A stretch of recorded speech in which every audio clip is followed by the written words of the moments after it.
మీకు ఏదన్నా ఆధారం పబ్లిక్ గా బాబు గారు లేకపోతే ఇక్కడ ఎంపీలుగా నేను లేకపోతే అనకాపల్లి ఎంపీ రమేష్ గారు లేకపోతే ఇక్కడ ఎమ్మెల్యేలు పల్లా శ్రీనివాస్ గారు పంచకల్ రమేష్ గారు ఏదైనా వచ్చి ఎప్పుడన్నా ఎక్కడ అన్నారా?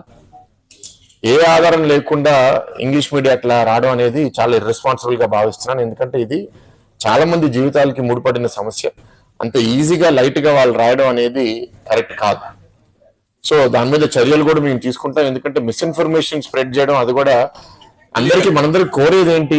స్టీల్ ప్లాంట్ కాపాడుకోవాలి, ఇక్కడున్న కార్మికులకి నిర్వాసితులకి అందరికీ జస్టిస్ జరగాలని మేము అనుకుంటుంటే దీన్ని ఎట్లా డీవియేట్ చేయాలి, ఎట్లా పొలిటికల్ గా పాయింట్స్ కొట్టాలి. వాళ్ళు పవర్ లో ఉన్నప్పుడు 5 ఏళ్ళు చేయలేకపోయారు, ప్రతిపక్షంలో ఉన్నప్పుడన్నా మా పని మమ్మల్ని చేయనివ్వచ్చు కదా. ఇవాళ బాగా రివ్యూ చేసామండి. వాళ్ళని కోరింది కూడా ఏంటంటే లాభాల లోపలికి స్టీల్ ప్లాంట్ ని ఎట్లా తీసుకుని రావాలి, ఆ విధంగా మనం ఎట్లాంటి సహాయం రేపు కేంద్ర మంత్రిని మనం అడగాలి.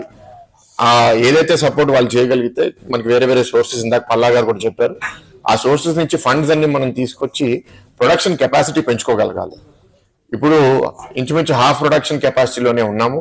ఫుల్ కెపాసిటీకి వెళ్తేనే మనకి మంచి లాభాలు వస్తాయి, మనం ఈ అప్పు కూడా తీర్చుకోగలుగుతాము. అండ్ ఆ ప్రైవేటైజేషన్ డిస్కషనే ఆగిపోతుంది. అప్పుడు ఇక్కడ అన్ని సమస్యలు, జీతాల సమస్యలు అవనివ్వండి లేకపోతే నిర్వాసితుల సమస్యలు అన్ని మనం పరిష్కరించగలుగుతాం. కానీ దీనికి చాలా కమిట్మెంట్ కేంద్ర ప్రభుత్వం నుంచి కావాలి. కాబట్టి రేపు మీటింగ్ లో చాలా స్పష్టంగా కేంద్ర మంత్రికి కూడా ప్రజెంట్ చేయాలని వాళ్ళ టీంతో కూడా మాట్లాడడం జరిగింది. మనం రేపు ఈ సహాయం కేంద్ర ప్రభుత్వం ఇచ్చిన తర్వాత ఎట్లాంటి లాభాలు రాబోతున్నాయి, అప్పు ఎట్లా ఇవ్వబోతున్నాం అనే నమ్మకం మనం సృష్టించగలిగితే ఇంకా మనకి తొందరగా సహాయం వస్తుందని నేనైతే నమ్ముతున్నాను.